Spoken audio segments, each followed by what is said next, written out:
My plan was never to get stranded in the middle of a small forest town when I boarded the train from New York to the Pacific Northwest. I had only intended on taking a relaxing adventure to visit my family for my father's birthday. I was resting in my cabin when it happened. The train had stopped. I checked the time. No, we weren't scheduled to arrive at the next station until the morning. Why did we stop? I opened the cabin door and overheard another passenger saying a tree was blocking the tracks ahead.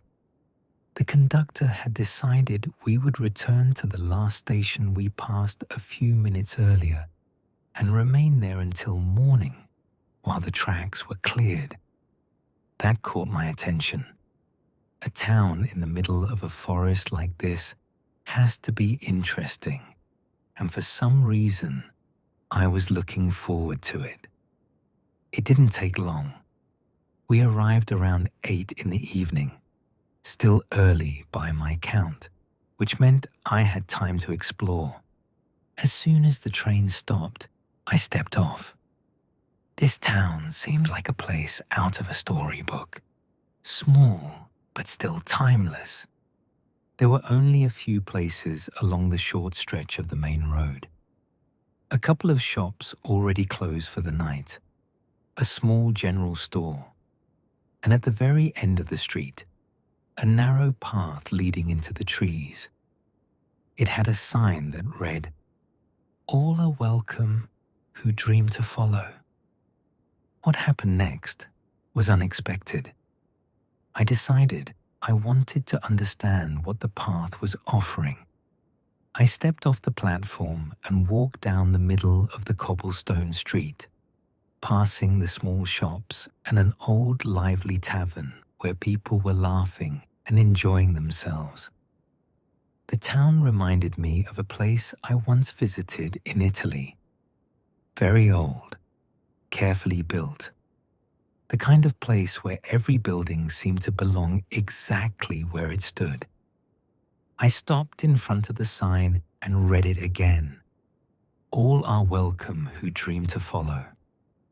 I needed to know where the path was going, so I stepped into the forest. At first, there didn't seem to be anything unusual about it. The path was elegant and peaceful, winding gently through the trees. But unique? I couldn't quite tell yet. Maybe there was something waiting farther along. After a short while, that's when I saw it. A small building ahead in the distance. A restaurant, perhaps. Or maybe a tavern. I couldn't quite tell from where I stood. As I moved closer, something else became clear. There was a man waiting beside a small fire, seated in a narrow wooden canoe, like the kind you might see in parts of Italy. The gentle light from the fire reflected across the surface of the lake, flickering softly against the dark water. The gentleman looked up as I approached. He greeted me with a quiet gesture, motioning for me to step into the boat. Arriving at the floating building, I noticed people inside preparing food and bringing plates out to the guests sitting along the outer patio. Everything was lit by fire or candlelight. This was definitely something I had never experienced before. I stepped onto the platform and was gently gestured once again to take a seat at one of the tables. A bottle of wine and a single glass had already been placed there, waiting for me to pour. Soft violin music drifted through the evening air as I sat quietly beneath the moonlight, looking out across the calm lake. I opened the bottle and poured a glass of wine, watching the deep red settle slowly against the curve of the glass. The candle on the table flickered gently in the evening air as I lifted it for a sip. As I sat there looking across the lake beneath the moonlight, a memory came to me. Something I hadn't thought about in quite a while. I was 18 then. My father and I had taken a trip together somewhere across Europe. I can't remember the exact place anymore, only that it was summer and we had decided to spend a few weeks backpacking together through the countryside. Most nights we slept in small tents along the trail. Sometimes we set them up beside quiet fields. Other nights along forest paths where the air smelled like pine and damp earth. The days were long and simple, filled with walking and talking while the landscape slowly changed around us. Every once in a while, we would stop somewhere to give ourselves a proper evening off from the trail. One of those nights had looked almost exactly like this, an outdoor place beside the water, lit softly by candles and firelight, while people sat together enjoying food and wine after a long day. I remember the two of us sitting there just like this, looking out across the water as the sky slowly darkened. Because I had just turned 18, my father decided that was the night I was finally going to learn how to enjoy a real glass of wine with him. We stayed there far later than we probably should have, laughing and talking while the evening stretched into night. At the time, I remember thinking I might regret missing a few lake trips back home with my friends that summer. But over the years, that quiet evening slowly became one of the memories I valued the most. The violin slowly paused, which caught my attention. A gentleman dressed in a tuxedo stepped out toward the front of the deck, closest to the water. He stood there for a moment, looking across the tables as the quiet settled over the guests. Then he spoke. "Good evening, everyone," he said with a warm smile. "Now that all of our guests have arrived, it is time for us to begin the evening." He paused for a moment, glancing across the lake before continuing. "We hope you enjoy the show." The gentleman stepped aside as the violin slowly returned. Around the lake, the candles flickered gently across the water.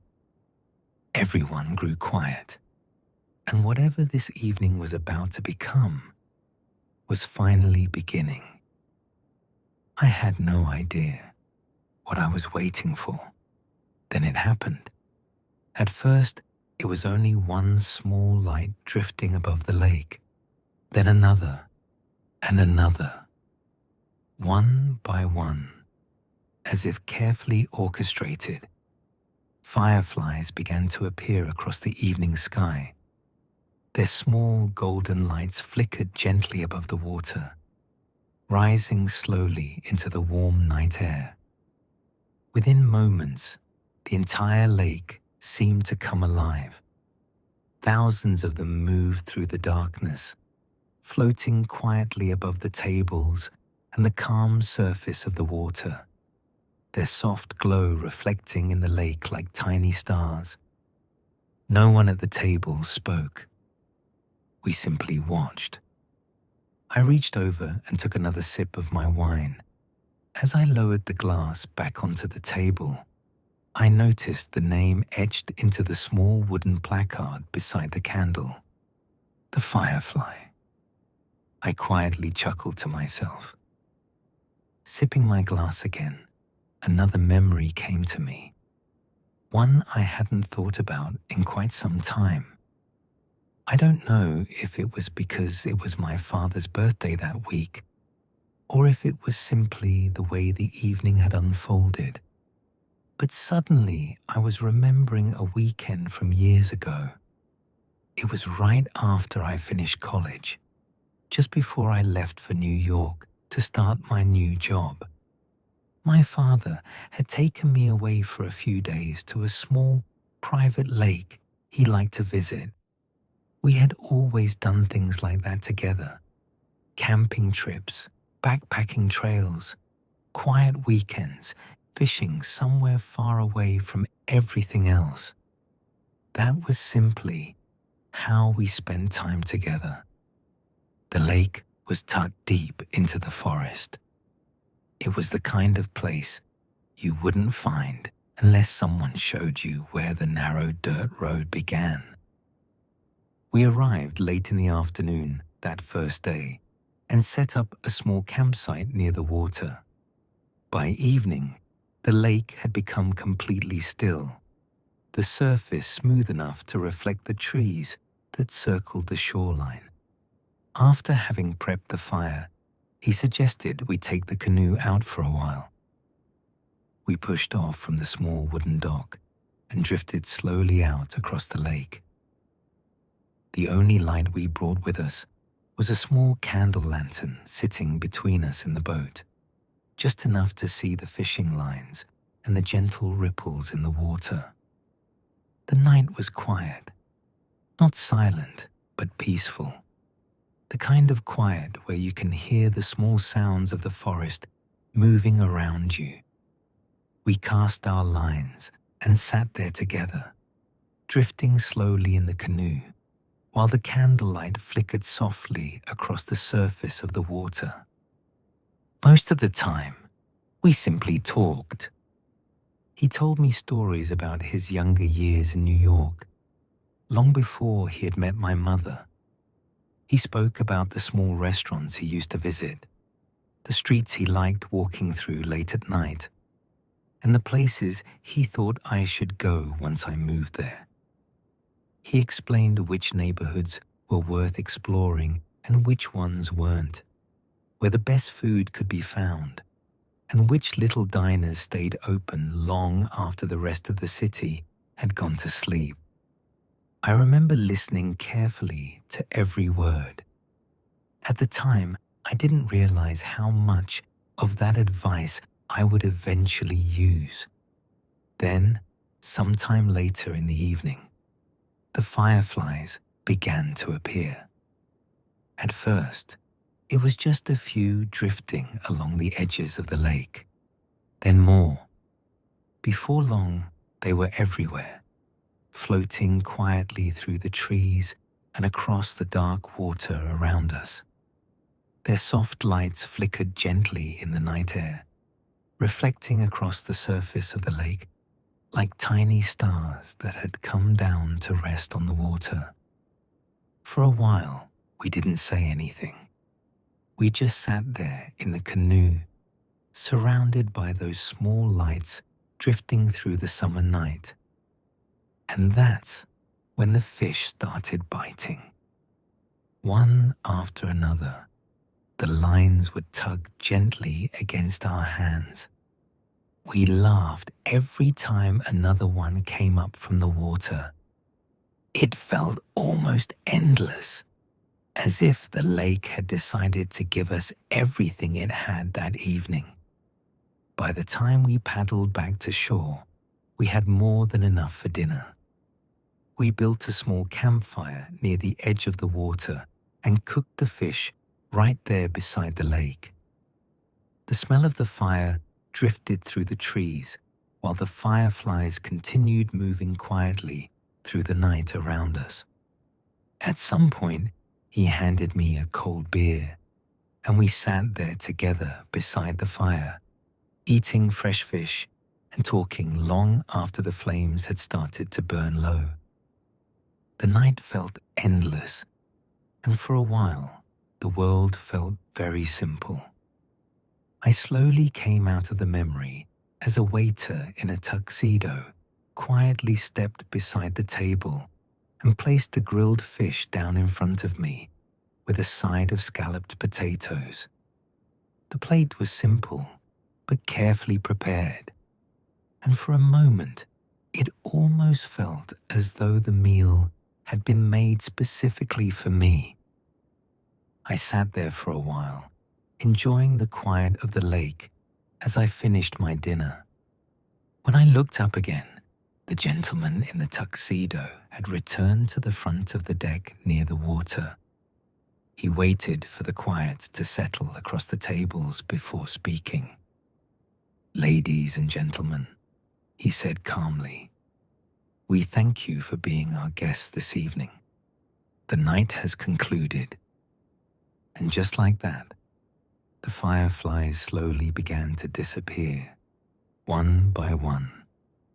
Their small lights faded from the evening sky until the lake returned to the quiet darkness it had held before the show began. A waiter stepped beside my table once more and placed a small folded note in front of me. I assumed it was the bill, which I would have gladly paid after an evening like this. But when I opened it, I found only a short message written inside. "For following your dreams." I don't know if that had been their intention all along. But in that moment, sitting there beside the quiet lake, it felt as though everything in my life suddenly made a little more sense than it ever had before. Every choice, every step, as if somehow they had all led me here. I made it back to the train by late evening. The events of the night lingered on my mind and probably would for quite some time. The platform was quiet when I returned, most of the passengers already back in their cabins for the night. I stepped inside and closed the door behind me, pausing for a moment to look out the window towards the dark outline of the forest. Somewhere out there was the narrow path, the quiet lake, and the small restaurant called the Firefly. I drifted to sleep quickly with the thoughts of the evening still fresh in my mind. In my dreams, memories returned, some from childhood, others from trips with my father, small moments that had somehow stayed with me all these years. By the time I woke, the train had been moving for quite some time. The gentle rhythm of the rails carried through the cabin walls, and morning light was beginning to slip through the window. Over the intercom, I heard the conductor calmly announce that we would be arriving at our next stop soon. I took a shower and packed my bag slowly, still thinking about the strange and beautiful evening I had experienced beside the lake. I was filled with a quiet calm, thinking about seeing everyone again. It had been a while since I had come home, and I could already picture the familiar faces waiting there. I had grown up on a small island in a very small town, the kind of place where time seemed to move a little slower and where people always welcomed you back as if you had never really left. The train finally came to a stop. I stepped down onto the platform and took a slow breath of the cool morning air. The journey across the country had been long, but the last part of the trip always felt like the easiest. Home was close now. From the station, I made my way toward the ferry that would carry me the rest of the way north. The docks were calm that morning, with only a few other travelers waiting quietly near the water. Before long, the ferry eased away from the harbor, gliding steadily across the wide stretch of open water toward the islands ahead.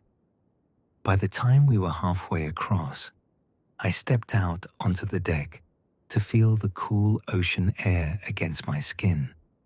The water stretched quietly in every direction, and I leaned against the railing, watching the gentle movement of the waves as the ferry moved forward.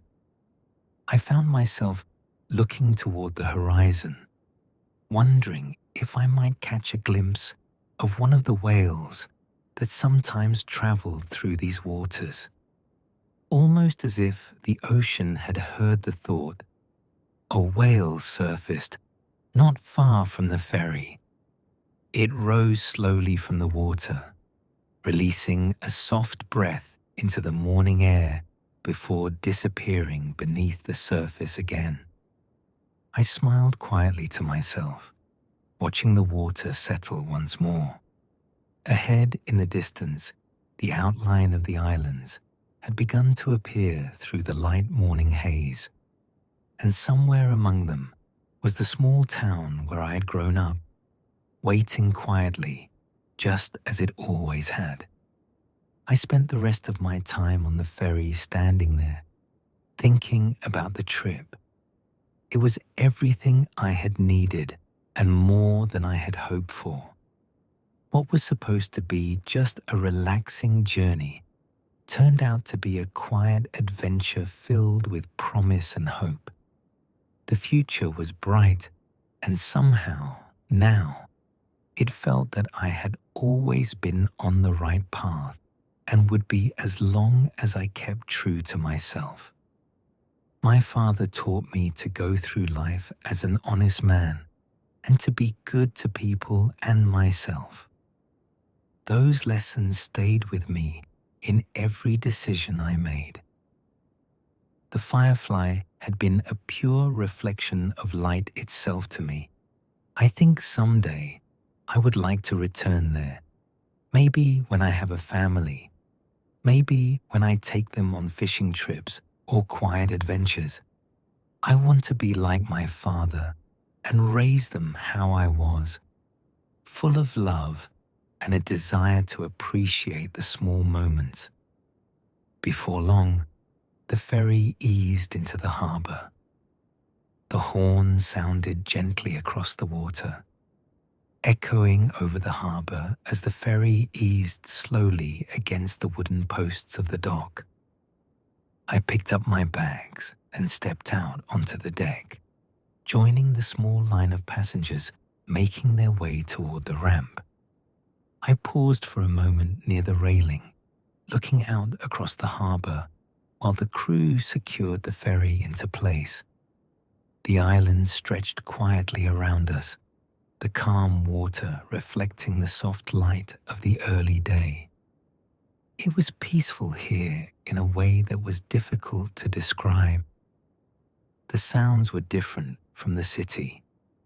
Instead of traffic and voices, there were only the small movements of the harbor, the creak of ropes tightening along the dock, the gentle wash of water against the ferry's hull.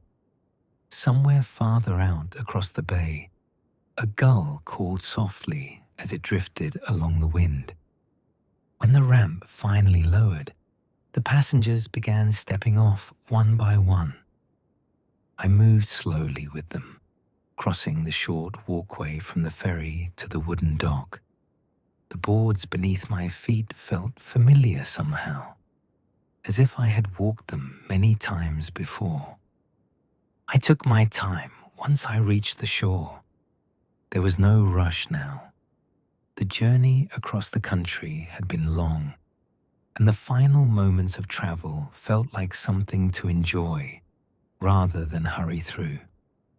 I walked slowly along the dock, letting the quiet morning settle in around me. The water moved gently beside the harbor, small ripples catching the light as they drifted against the shore. Fishing boats rested quietly along the neighboring docks, rocking softly as the tide shifted beneath them. Everything felt calm, and at the top of the deck, I saw them. My family was waiting for me. I was home.